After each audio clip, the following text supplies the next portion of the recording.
As you know, my name's Annie. I'm a high schooler at Brave Christian High School, and I just wanted to thank you again for taking time of your day to do this interview for me.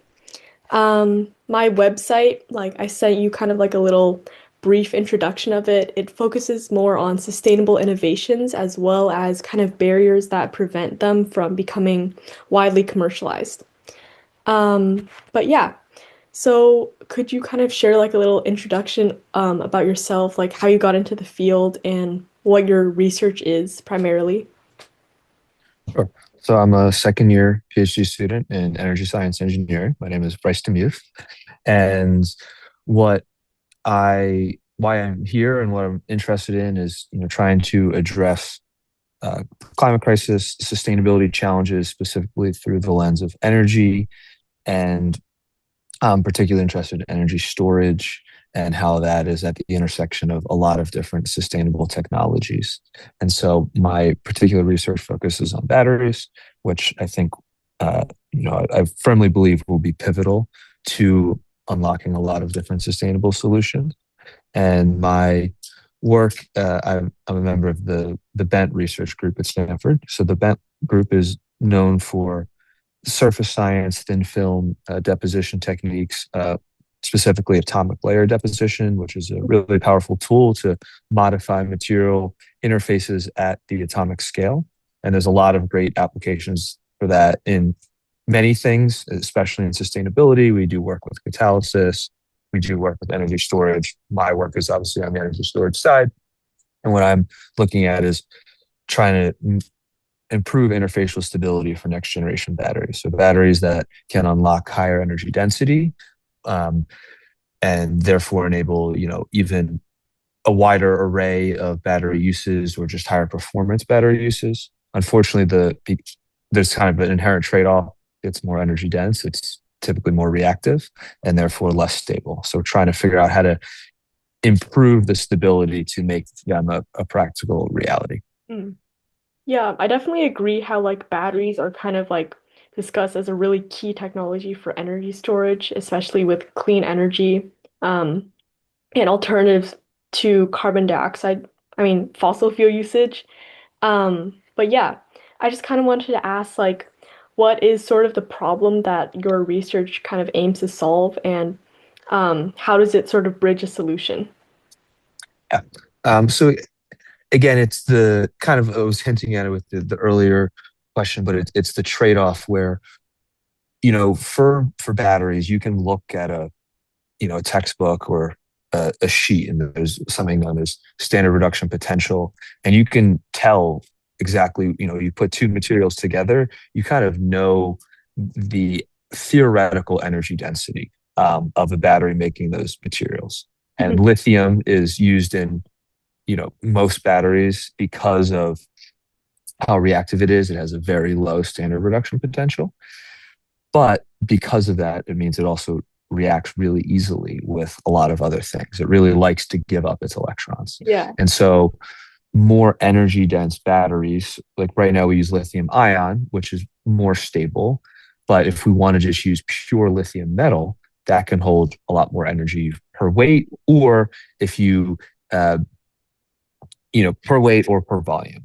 And however, when you have that pure lithium metal, the same passivating mechanisms that we rely on in lithium ion aren't there or don't work as well.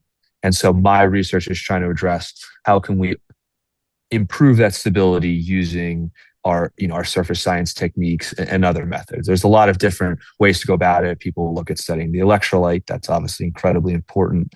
There's you can look at the electrolyte, you can look at the cell design, you can look at the materials.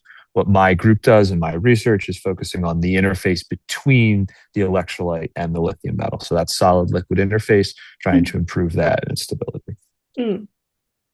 Would you say stability is kind of one of the biggest challenges that like batteries are facing?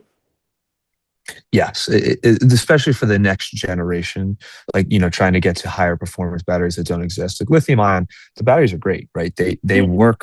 They work really well. We have electric vehicles, we have them in our all our our phones, our laptops. But if we want to keep pushing the boundaries of what they can achieve, we have to go beyond lithium ion. The science has done a really great job of getting all that we can out of lithium ion, but it's kind of like it's very near its theoretical maximum. Again, on a piece of paper, you can do some quick calculations Mhm. and calculate an upper bound. And lithium ion's pretty dang close to that. So that's why we need alternatives. Mhm. And stability is a huge one, right? If you have a battery that can hold energy for great on one cycle, it's not all that useful if you can't use that battery 1,000 times, right? So Yeah. there's all these different metrics depending on the use case.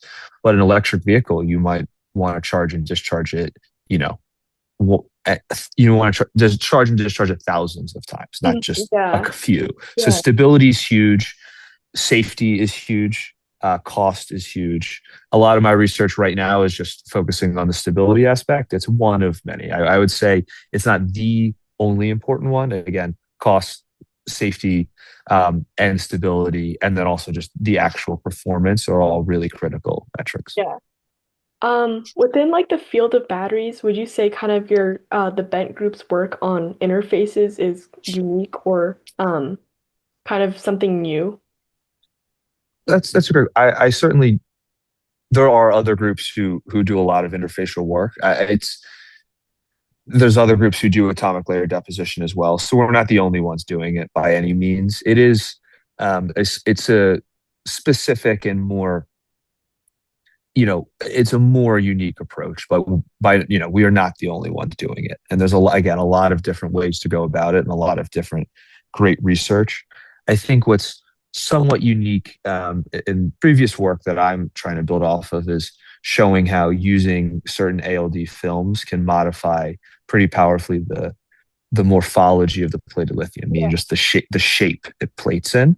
Mhm. And we that was shown in kind of a non-traditional manner where a lot of work is done coating the lithium itself. Mhm. Instead, we put something underneath the lithium and then change the behavior, which Mhm. is a lot easier to do. And so could in theory be more applicable, on a larger scale. Yeah. And so that I think is the unique aspect of it. But again, there's a lot of great work out there in a lot of different avenues. Mm.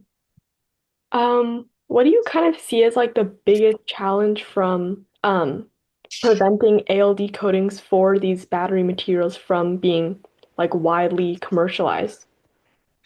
I think I would guess I would give two answers to that. One is just even though they've shown a lot of benefit and there's a lot of great progress being made, it's still not enough. It's one piece of the puzzle. To really make these batteries work, you need to fit together a lot of synergistic Yeah. improvements to achieve the stability and safety and costs that are needed. Then that leads me to the other one is you might get something to work great in the lab, but it doesn't mean it's easy to scale up. Yeah. And that's also something I'm really interested in that I haven't really mentioned, but I really care about the transition from the lab Mhm. to the real world outside the lab to an industrial scale. I think that's critical and is kind of what I hope to do after my PhD. Oh, wow. And I think that ALD is inherently a slower, more expensive process than some other methods. Mhm. And so that is another limitation that you have to look at. Is this fast enough? Is this cheap enough? And there's companies doing it at scale. Forge Nano is a great example. They're doing ALD for lithium ion batteries at commercial scale and they're having success with it. So it's by no means like you can't use ALD. It's Yeah. just another hurdle that you have to think about. Hmm. Um, is there like any kind of economic um standpoint to this? Is it too expensive or would it be cost friendly? Yeah, and again, that's a typical criticism of ALD is it's slower, costlier. You have to look at the materials you're doing. You can deposit all kinds of different materials with ALD. Aluminum oxide is again the most notable example. Aluminum's not that expensive, but there's other films that will be more expensive. Something like titanium or zirconium, that's going to be more expensive than aluminum, right? Yeah. And so the economics are really important for industrializing any any lab innovation, it's huge. And again, I think it often doesn't get enough attention. And it's something that, all of academia is and can continue to do a better job of trying to think about both at the onset of a project. Like, okay, this is a really interesting research question. Is Hmm. it also a practical research question? Yeah. And there's examples of amazing work with that in mind, and then there's also more fundamental research that needs to be done that understands, okay, this isn't practical yet, but it might unlock something practical down the road. So you need both, but Yeah. I do think that for ALD, the cost is an extra factor you have to account for and contend with. Hmm. Um, then kind of moving on like into the future, what kind of battery technology or innovation do you think would be the most promising, or just in sustainability in general? That is the big question. So there's so many exciting technologies. It's Mhm. obviously hard to pick one, but it's not a very good answer.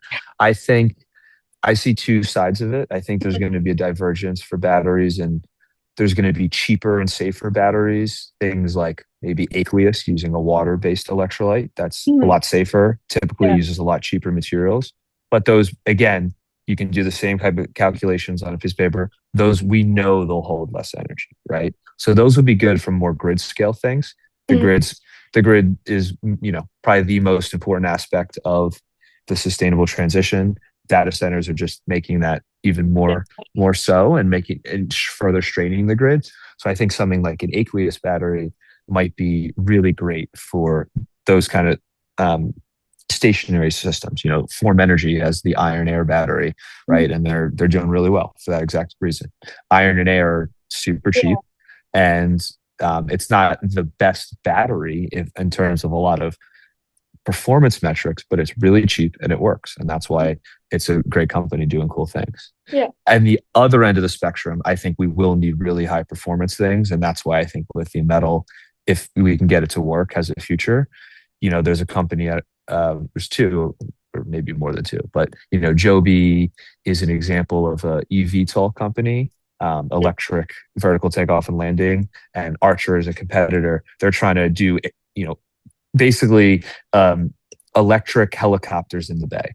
And for stuff Wow. like that, the energy density of the battery is really important Yeah. because you need to take off with passengers and luggage or whatever. And so I think there'll be the split between Mm. cheaper, safer, and then keep really pushing the bounds of what a Yeah. battery can physically achieve. Is there kind of any advice you have for student researchers trying to get into this field or in sustainability?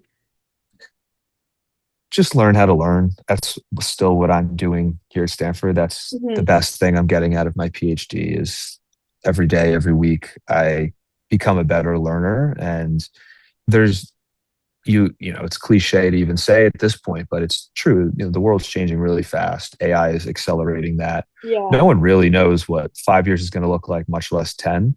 And so the best thing you can do is just explore broadly, learn about as much as you can, learn about what interests you, build skills, and Hmm. then when opportunities arise, you're ready to Yeah.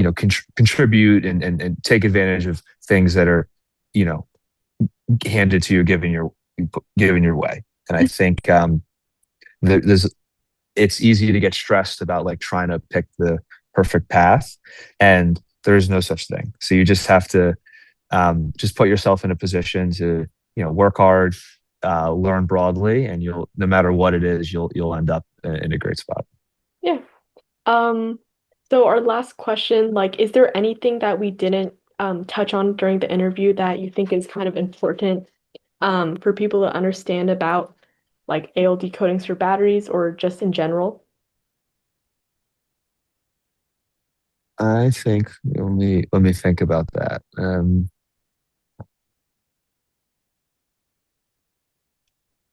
Yeah, honestly, we already talked about it, but I really think it's important to emphasize for all sustainable technologies just the difference between something sounding really cool and working in the lab and Hmm. something actually being practically relevant. And this is for batteries, but for anything, for a catalyst, for nuclear fusion, for a new type of whatever, synthetic fuel. Hmm. And there's a lot to really have an impact on the world. It has to be able to be scaled and used broadly. And that means it has to meet all these same things we keep talking about: cost, safety. Just, is it possible to manufacture in a factory, not, Yeah. the tiny little thing in the lab? And it's really important to keep that in mind the entire way when you're trying to innovate and develop new and exciting ideas. But you also can't let that kind of squash your creativity, right? Some Yeah. of the you never know what can work and what doesn't. So you gotta be willing to take risks and try things. And some of the kind of craziest sounding ideas are the best, but it should always be balanced with being practical and Yeah. how can this actually be a reality.